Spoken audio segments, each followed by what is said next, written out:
आप सभी का हार्दिक स्वागत है केस क्लासेस में। भारतीय भूगोल के क्रम के साथ साथ इंडियन ज्योग्राफी के साथ साथ अब आप पढ़ने जा रहे हैं आयोग।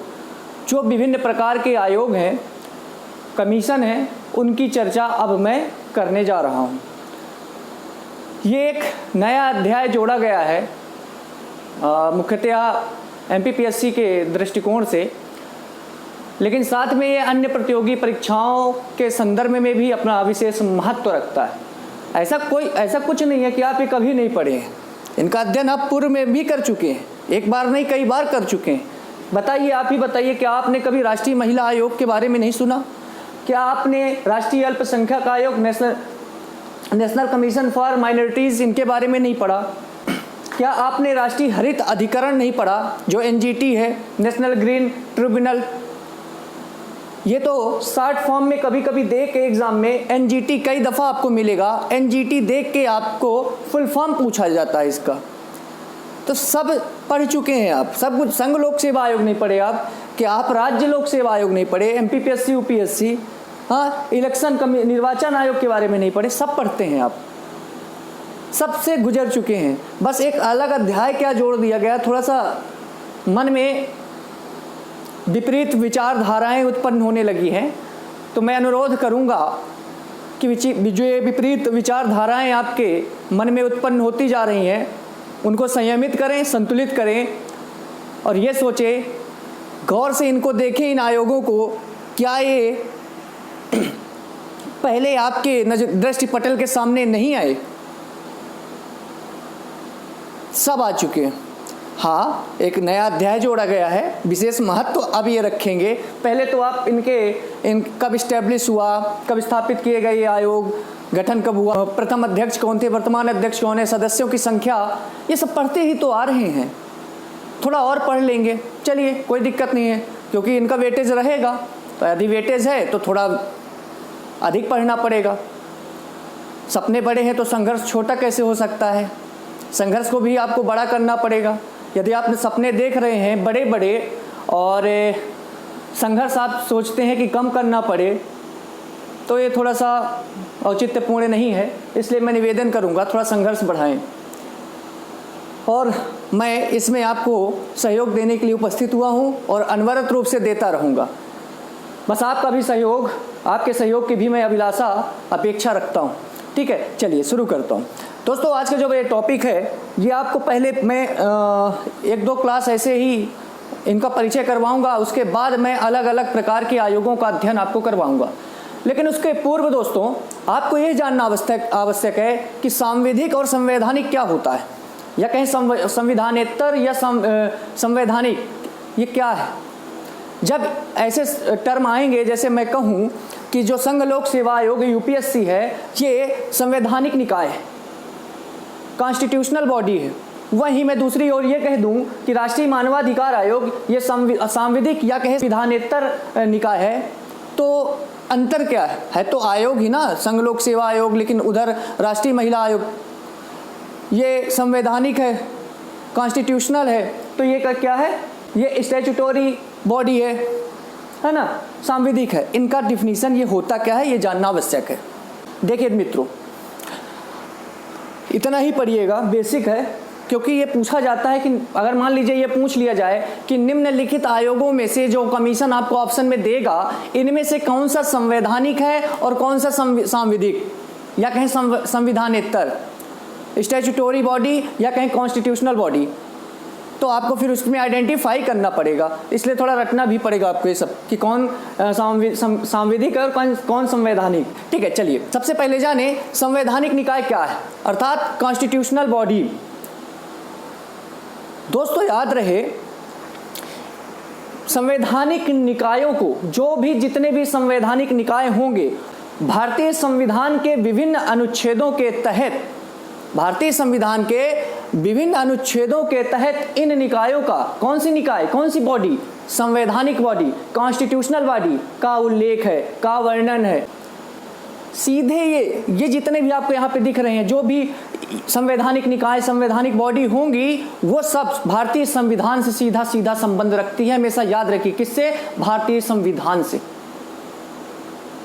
इनकी उत्पत्ति हमारे भारतीय संविधान इंडियन कॉन्स्टिट्यूशन से हुई है, ये याद रखने की आवश्यकता है।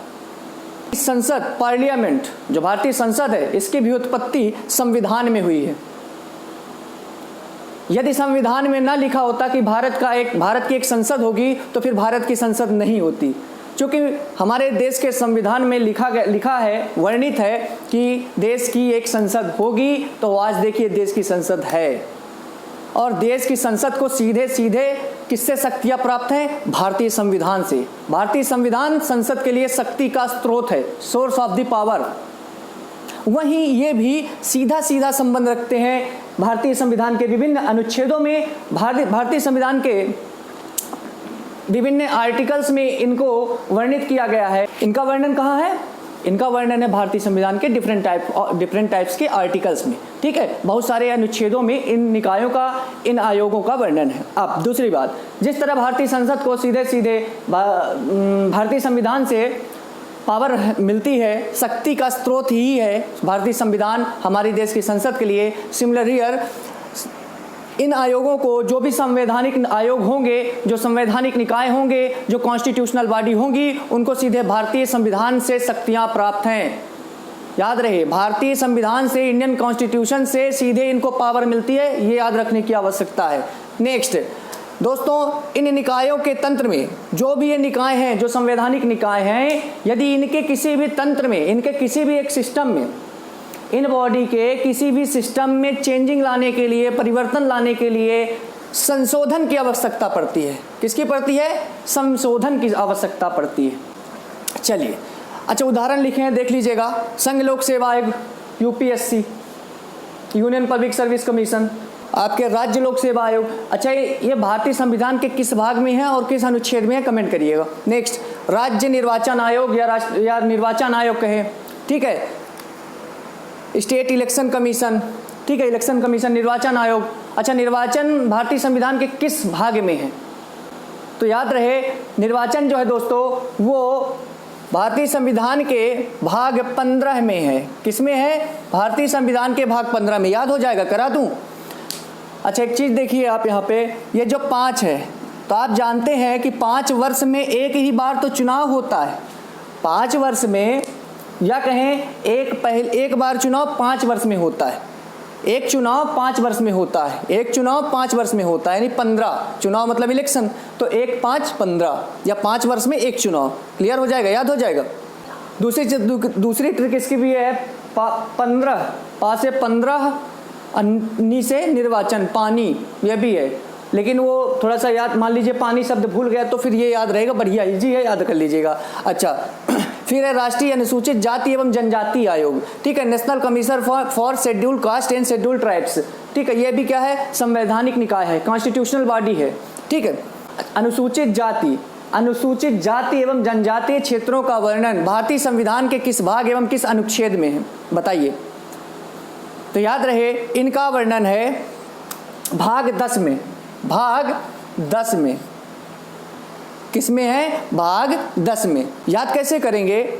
यहाँ पे देखिए, अनुसूचित शब्द में 5 शब्द लिखे हैं, देख लीजिए, गिन लीजिएगा आप, जनजाति, तो ठीक है। अच्छा, इसमें कम पड़ रहा है ना, तो याद रहे, वहाँ पे जब आप भारतीय संविधान का भाग देखेंगे तो वहाँ जनजाति की जगह जनजातीय लिखा है। क्या लिखा है? जनजातीय, ठीक है। अभी मैंने क्या लिखा था? राष्ट्रीय अनुसूचित जाति और जनजाति, लेकिन भारतीय संविधान में भाग में जनजाति की जगह जनजातीय क्षेत्र लिखा है, ठीक है। तो इस प्रकार इसमें भी कितने वर्ड हो जाते हैं दोस्तों? 5 वर्ड हो गए, तो 5 प्लस भाग 10, याद हो जाएगा।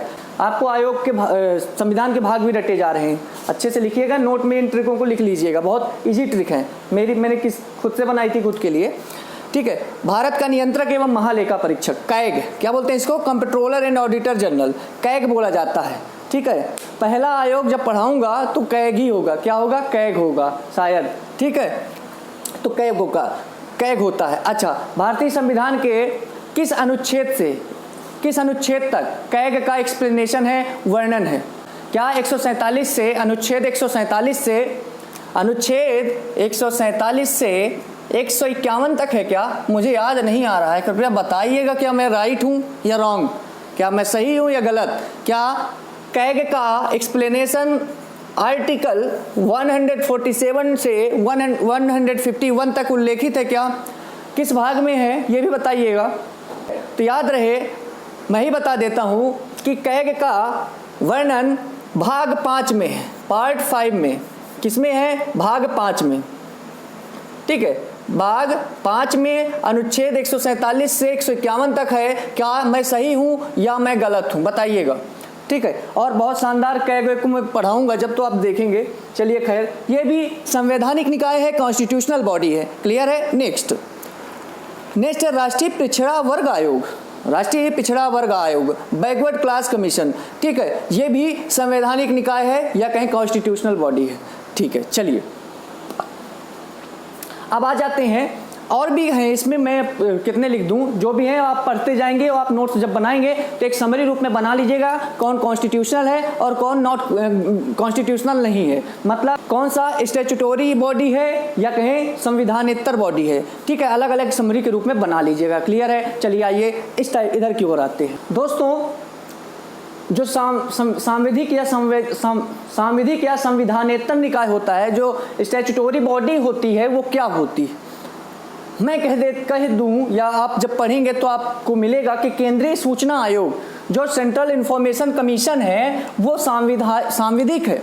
तो याद रहे, ये ऐसे कमीशन हैं, ऐसे आयोग हैं जिनकी स्थापना, जिनका गठन भारतीय संसद के द्वारा होता है या राज्य विधानमंडलों के द्वारा किया जाता है, जिनका दूर दूर तक संबंध संविधान में नहीं है, इनका वर्णन संविधान में नहीं, इनको सीधे शक्तियां जो होती हैं वो संविधान से प्राप्त ही नहीं है, जबकि इनको सीधे, क्योंकि इनका जन्म ही भारतीय संविधान में हुआ है।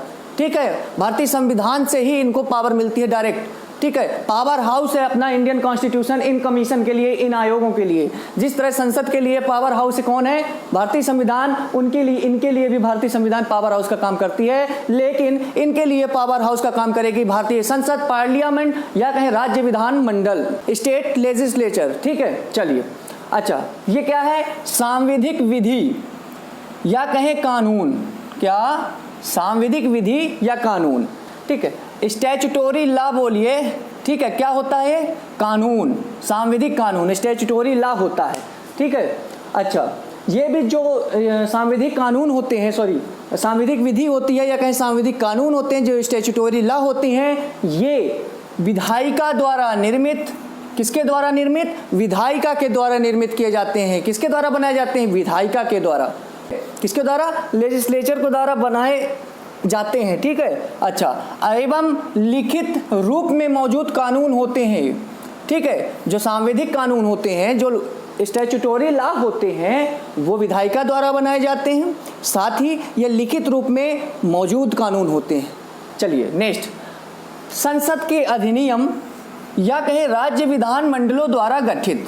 सीधे अब नेक्स्ट पंक्ति में उल्लेखित ही है कि जो भी सांविधिक निकाय है ना, जो भी संविधानेतर बॉडी है, निकाय है या कहें स्टैट्यूटोरी बॉडी है, इनका जो गठन होता है, इनको कभी भी गठन इनका किया जा सकता है, कभी इनका निरसन किया जा सकता है, उन्मूलन किया जा सकता है, और ये संसद के द्वारा बनाए जाते हैं। और बनते कैसे हैं? याद रखिए, देखिए, संसद में यदि इन आयोगों की स्थापना करनी है संसद के द्वारा या कहें राज्य विधान मंडलों के द्वारा, स्टेट लेजिस्लेचर के द्वारा, तो इसके लिए सबसे पहले एक अधिनियम लाया जाता है। जैसे मान लीजिए राष्ट्रीय मानवाधिकार आयोग। ठीक है, इसको जब बनाया गया था तो इसके लिए क्या लाया गया था? एक अधिनियम, एक एक्ट लाया गया था। उसको क्या बोला गया होगा? राष्ट्रीय मानवाधिकार अधिनियम सन। ठीक है, राष्ट्रीय मानवाधिकार अधिनियम।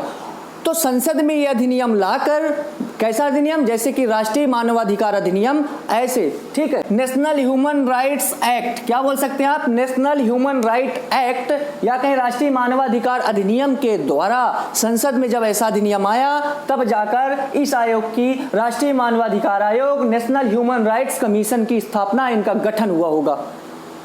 ठीक है, इनको अधिनियम के द्वारा संसद में, पार्लियामेंट में या कहें राज्य विधान मंडलों में, स्टेट लेजिस्लेचर में, इनको अधिनियम के द्वारा स्थापित किया जाता है या इनका गठन किया जाता है। क्लियर है? चलिए अच्छा, विशेष कार्यों के लिए इनकी स्थापना की जाती है। किस कार्यों के लिए? विशेष कार्यों के लिए। स्पेशल एक्शन के लिए इनकी स्थापना की जाती है। आई होप ये चीज़ समझ में आ रही होगी। चलिए,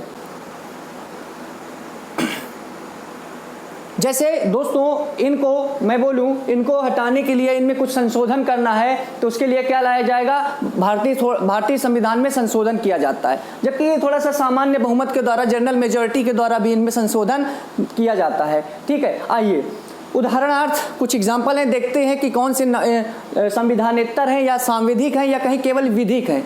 ठीक है, जैसे इसमें संवैधानिक है तो यहाँ कह सकते हैं वैधानिक, विधिक, सांविधिक या संविधानेतर। ये जो टर्म होते हैं ना, ये थोड़ा कंफ्यूजन वाले होते हैं, तो हमेशा याद रखिए ये टर्म याद रखिए, संवैधानिक, कॉन्स्टिट्यूशनल। तो सांविधिक बस याद रखिए कि सीधा संबंध भारतीय संविधान से, इंडियन कॉन्स्टिट्यूशन से, और इधर बाकी का भारतीय संसद के द्वारा या राज्य विधानमंडलों के द्वारा अधिनियम बनाकर इनकी स्थापना की जाती है। इनको सामान्य बहुमत से, जनरल मेजॉरिटी से इनका समापन भी किया, उन्मूलन किया जा सकता है। चलिए आइए उदाहरण देखिए, राष्ट्रीय महिला आयोग। ठीक है, national commission for women, NCW। ठीक है, ये क्या है, सांविधिक है। राष्ट्रीय बाल संरक्षण आयोग, चाइल्ड प्रोटेक्शन कमीशन। राष्ट्रीय अल्पसंख्यक आयोग, नेशनल कमीशन फॉर माइनॉरिटीज। चौथा नंबर, राष्ट्रीय मानवाधिकार आयोग, इसकी चर्चा अभी तो की हमने। ठीक है, केंद्रीय सूचना आयोग। ठीक है, सेंट्रल इंफॉर्मेशन कमीशन। ठीक है, F। अगला, केंद्रीय सतर्कता आयोग, central vigilance commission, CVC, full form याद रखिएगा। केंद्रीय प्रशासनिक अधिकरण, सेंट्रल एडमिनिस्ट्रेटिव ट्रिब्यूनल। ठीक है, हरित क्रांति, हरित क्रांति शब्द है। चलिए, भारत में हरित क्रांति के जनक कौन है? ठीक है, बताइएगा, हरित क्रांति के जनक कौन है भारत में? तो राष्ट्रीय हरित अधिकरण, NGT, very important full form, कई बार कई एग्जाम में पूछा जा चुका है। National green tribunal. दोस्तों, अधिकरण का या कहें ट्रिब्यूनल का जो उल्लेख है ना, अधिकरण का या कहें प्राधिकरण का, ठीक है, इनका उल्लेख भारतीय संविधान के किस भाग में है? याद रखिए, इनका जो उल्लेख है वो भारतीय संविधान के भाग 14 का में उल्लेखित है, और अनुच्छेद 324 का और खा। ठीक है, 324 खा, 323 है। क्या है? 323 है। ठीक है, तो अधिकरण ट्रिब्यूनल भारतीय संविधान के भाग 14 का में उल्लेखित है, और अनुच्छेद 323 खा। क्लियर है? ठीक है, चलिए, तो ये चीज़ें समझ में आई।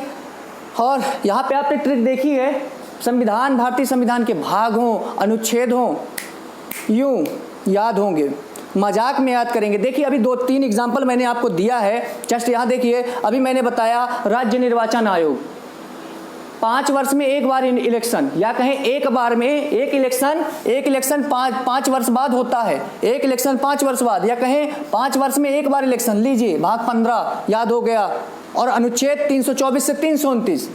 ठीक है, 324 से 324 से 329 लीजिए। अनुसूचित व जनजातीय क्षेत्रों का प्रशासन, अनुसूचित व जनजातीय क्षेत्रों का प्रशासन,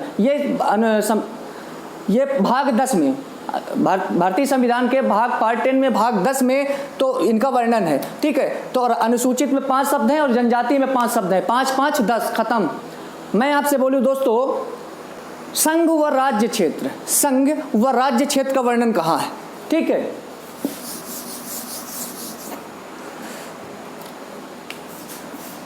संघ व राज्य क्षेत्र, यूनियन टेरिटरीज की बात की जा रही है। ठीक है, यूनियन टेरिटरीज, तो आप जानते हैं यूनियन टेरिटरीज को यूटी से डिनोट करते हैं। यूटी फॉर 8, EIGHT, यानी भाग 8। चुटकियों में याद होगा, चाहे आर्टिकल की बात करें, चाहे अध्यक्षों की बात करें, चाहे गवर्नर की बात करें। ट्रिक चाहिए आपको, लीजिए ना, ट्रिक देंगे हम। बताइए क्या चीज़ याद नहीं होती? आप मेरे फेसबुक पेज या कहें इंस्टाग्राम पेज पर कमेंट करके करिए।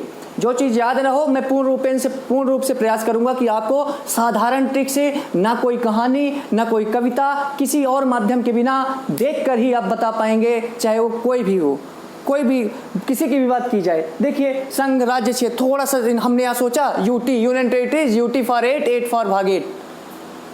ठीक है, चलिए, तो ये चीज़ आपको समझ में आई होगी, आई होप। दोस्तों थोड़ा एक आज फिर वही समस्या, पिछले वीडियो की भांति वीडियो रिकॉर्ड होना, टेक्निकल इशू आ रही है, पता नहीं क्या, उसका समाधान मैं जल्द करूंगा। क्योंकि मैं समझा रहा था आपको नियम, अधिनियम और संहिता, ठीक है। एक्ट, ला, कानून, अधिनियम को एक्ट बोलिए, ला बोलिए, कानून बोलिए, संहिता कोड, अधिनियम का बड़ा रूप, ये सारी चीज़ें मैं बता रहा था। जो व्यवहारिक ज्ञान है वो देने का प्रयास कर रहा था इनसे हट के, लेकिन दुर्भाग्यवश वीडियो रिकॉर्ड होना बंद हो गई। लेकिन मैं ये हट के था इन सब से। तो जब आयोग कंप्लीट हो जाएंगे तो ऐसे व्यवहारिक ज्ञानों पर चर्चा की जाएगी, धैर्य रखें, कोई दिक्कत नहीं रिकॉर्ड हुआ, थोड़ा सा टेक्निकल इशू है। सोचिए कि मैं ये समझाने के लिए लगभग फिर आज 8 से 10 मिनट बोलता रह गया, फिर मैंने चेक करने गया तो वीडियो रुकी हुई थी, ठीक है। वो पिछले पार्ट में तो वॉइस रिकॉर्डिंग ही रुक गई थी, अब तो रिकॉर्ड होना रुक गई। खैर टेक्निकल इशू है, इसको मैं जल्दी से सॉल्व करूंगा। उम्मीद करता हूँ वीडियो दोस्तों पसंद आया होगा। तो वीडियो को लाइक करें, शेयर करें और कमेंट करें। कमेंट करके जो मैंने क्वेश्चन किए हैं उनके उत्तर दें, और साथ में चैनल को यदि सब्सक्राइब नहीं किए हैं तो कर लीजिए, क्योंकि आयोग,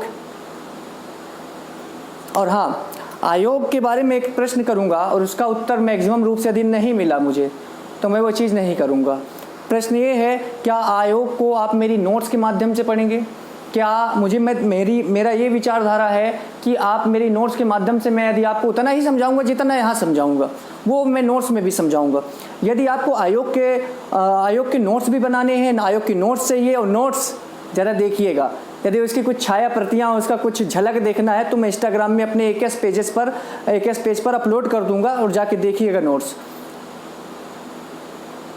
किसी भी किताब की आवश्यकता, किसी भी पुस्तक की आवश्यकता, किसी भी यूट्यूब चैनल की आवश्यकता आपको नहीं पड़ेगी मेरी नोट्स को देखने के बाद। सर चैलेंज करता हूँ आपको, ठीक है। और 99%, 100% कोई भी आदमी कभी पूर्ण नहीं हो सकता है महात्मा बुद्ध के हिसाब से, ठीक है। स्वामी महात्मा बुद्ध के हिसाब से कभी भी कोई आदमी परिपूर्ण नहीं हो सकता है, लेकिन अपना सर्वस्व देने का प्रयास कर सकता है। और मैंने अपने नोट्स बनाने में आयोग के संबंधित अपना सर्वस्व देने का प्रयास किया है। तो हमारी रिक्वेस्ट है, आपसे निवेदन है, जितने भी अभ्यर्थी हैं वो बताएं कि वो नोट्स से पढ़ेंगे या इसी रूप में पढ़ना चाहेंगे। दो ही चीज़ होगी, या मैं अपने जो वीडियो बनाऊंगा उसमें नोट्स के साथ साथ पढ़ाता जाऊंगा, उतना ही एक्सप्लेन यहाँ भी करूंगा वहाँ भी करूंगा, ठीक है। बढ़िया आपकी नोट्स बन जाएगी आयोग से रिलेटेड, मैं ये कोशिश करूंगा और आपके उत्तर की प्रतीक्षा रहेगी मुझे। तो दोस्तों please do like, share, comment, subscribe also. मिलते हैं अगले पार्ट पर, तब तक के लिए बहुत बहुत धन्यवाद और जय हिंद।